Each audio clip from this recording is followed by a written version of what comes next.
கடன் அதிகமாக இருக்குது, வீடு கூட இல்லை. ஏதோ கொஞ்சம் அப்பா பார்த்துக்கிட்டாலும் கொஞ்சம் படிக்க வச்சாங்க. இப்போ அப்பா இல்லாதனால ஒன்றுமே இல்லை. சொந்தக்காரங்களும் கொஞ்ச நாள் இருப்பாங்க, போயிடுவாங்க. அப்புறம் நாங்கள் தான் எல்லாத்தையும் பார்த்துக்கணும். எங்கள் அப்பா இல்லாத ரொம்ப கஷ்டமாக இருக்கும். நாங்கள் கூலி வேலை செஞ்சது என்னால் வேலை செய்ய முடியாது, சும்மா தான் இருக்கிறேன். இந்த பிள்ளைங்களை என்ன பண்ணுறது? பையன் சாம்பாத்து தான் 10 லட்ச ரூபா செக்கு கொடுத்துக்கிறாங்க. அது என்ன சொல்லுது, ஏம்மா நான் சோறு பட்ட அப்பாவுக்கு உங்களை பார்க்குறேன், அவங்க பார்க்கலையே. கள்ளக்குறிச்சி கனபுரம் கிராமத்தில் மதன் வந்து விஷசாரையை குடிச்சு இறந்துட்டார் எங்கள் அப்பா. நான் மதனோட பொண்ணு திவ்யா. எங்கள் அப்பா இல்லை, அது ரொம்ப கஷ்டமாக இருக்குது. அப்பா ஏதோ வேலை செஞ்சு பார்த்துட்டு இருந்தார். இப்போ அப்பாவில் தான் ரொம்ப கஷ்டமாக இருக்குது. அம்மாவாலையும் முடியாது, ரொம்ப உடம்பு சரியில்லை. பாப்பாவை பார்த்துக்கணும், தம்பி பார்த்துக்கணும். கடன் அதிகமாக இருக்குது, வீடு கூட இல்லை. ஏதோ கொஞ்சம் அப்பா பார்த்துக்கிட்டாலும் கொஞ்சம் படிக்க வச்சாங்க. இப்போ அப்பா இல்லாதனால ஒன்றுமே இல்லை. இப்போ எதனா அரசாங்கத்தினால கொடுத்தாதான் எங்களுக்கு எதனா பண்ண முடியும். அப்படி எனக்கு வேலை கொடுத்தாங்கன்னா எங்கள் அம்மா பார்த்துக்கணும், என் தம்பி எனக்கு பார்த்துக்கணும், நான் தான் பார்த்துக்கணும். எல்லாத்தையும் சொந்தக்காரங்களும் கொஞ்ச நாள் இருப்பாங்க, போயிடுவாங்க. அப்புறம் நாங்கள் தான் எல்லாத்தையும் பார்த்துக்கணும். எங்கள் அப்பா இல்லாத ரொம்ப கஷ்டமாக இருக்கும். நீங்கள் என்ன படிக்கிறீங்க? நான் 3rd இயர் பயோடெக்னாலஜி படிக்கிறேன். 3rd இயர் படிச்சுட்டு இருக்கீங்க. நீங்கள் படித்து முடிச்சோடனே நீங்கள் அரசு வேலை எதிர்பார்க்குறீங்க, அதுக்கு அரசாங்கம் உங்களுக்கு உதவணும்னு எதிர்பார்க்குறீங்க. கொடுத்தாங்கன்னா வீட்டை பார்த்துக்கணும், அம்மாவை பார்த்துக்கணும், தம்பி பார்த்துக்கணும், படிக்க வைக்கணும். கடன் அதிகமாக இருக்குது, கொடுத்த காசு பத்தாது. 10 லட்சம் என்னது, கொஞ்சம் கடன் கெடுக்கிற மாதிரி இருக்கும், பத்தாது. அதெல்லாம் வேலை கொடுத்தாங்கன்னா கொஞ்சம் பார்த்துக்க முடியும் வீட்டை. உன் பேருமா? என் பேர் திவ்யா.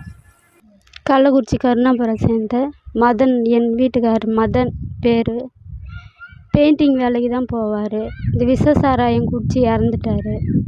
இது 10 லட்சம் கொடுத்துருக்காங்க. அந்த 10 லட்சம் எங்கள் பிள்ளைங்களுக்கு போதுமானது இருக்காது. எனக்கு கடன் வாங்கியிருக்கோம், அந்த கடனாக்கிய தான் அது இதாக இருக்கும். பிள்ளைங்கள வச்சுட்டு நானும் வீடும் இல்லை, வீடு இல்லாத பட்சத்தில் பிள்ளைங்களையும் 3 பிள்ளைங்களையும் வச்சுக்கிட்டு எப்படி நான் படிக்க வைக்கிறது, இது பண்ணுறது. நான் கள்ளக்குறிச்சி கருணாபுரத்துலேருந்து பேசுகிறேன். என்னோடய தம்பி இப்போ சமீபத்தில் விஷசாராயம் இறந்து செத்தாங்கல்ல, அதில் அவர் பேர் கல்யாணம் செஞ்சிடும். அவங்களுக்கு 3 ஆம்பளை பிள்ளைங்க இருக்காங்க. மனைவி 6-7 வருஷத்துக்கு முன்னாடி செத்துட்டாங்க. அப்புறம் அம்மா இல்லாத பிள்ளைங்கள அவங்க தான் மூட்டை தூக்கி கூலி வேலை செஞ்சு காப்பாற்றிட்டு இருந்தாப்புல. முன்னெல்லாம் மனைவி இருக்கும்போது டாஸ்மார்க்கில் போய் எவ்வளோ டைம் குடிப்பாப்புல. மனைவி இருந்தது ரொம்ப ஓவராக குடிக்க ஆரம்பித்தோன்னே அப்புறம் பிள்ளைங்களை வேலை காப்பாற்றணும், மூட்டை தூக்கி. வேறு வழி இல்லாமல் அவங்க இங்கே வீட்டுக்கு பக்கத்துலேயே சாரா கடை திறந்துச்சதால் காலையில் ஒரு டைமு, நைட்டு ஒரு டைம் வந்து குடிச்சிட்டு படுத்துக்குவான். அப்படி குடிச்சு படுத்தவங்க அந்த செவ்வாய் புதன்கிழமை சாராயத்தில் விஷக்காந்தத்துக்கு போட்டிருக்கு, அது சாப்பிட்டு இறந்துட்டாப்புல. அதுக்கப்புறம் இந்த பிள்ளைங்க அம்மாவும் இல்லை அப்பாவும் இல்லாத நெருக்கடியாக நிற்கிறாங்க. நாங்கள் தான் 2 பேர் அக்கா தங்கச்சி அத்தைங்க, நாங்கள் தான் அவங்கள சாப்பாடு போட்டு காத்துட்ருக்கோம். இப்படி இருக்கிற பிள்ளைங்களுக்கு கவர்மெண்ட் என்ன செய்யணும் பார்த்து செய்யுங்க. இதே 10 லட்சம் கவர்மெண்ட் கொடுத்தாங்கல்ல, அது உதவிகரமாக இருக்கா, இல்லைன்னா வேறு ஏதாவது எதிர்பார்க்குறாங்க? அது பிள்ளைங்க பேரில் போட்டுட்டாங்க. கல்விக்கு என்னவோ அவங்க பண்ணியிருக்காங்க. அவங்க அம்மா இறந்தது படிப்பை டிஸ்கண்டினியூ பண்ணிட்டாங்க. அதுக்கு மேற்பட்டு அவங்க படிக்கலை. நாங்களும் எவ்வளவோ சொன்னோம், அவங்க அப்பாவும் சொன்னார், கேட்கல.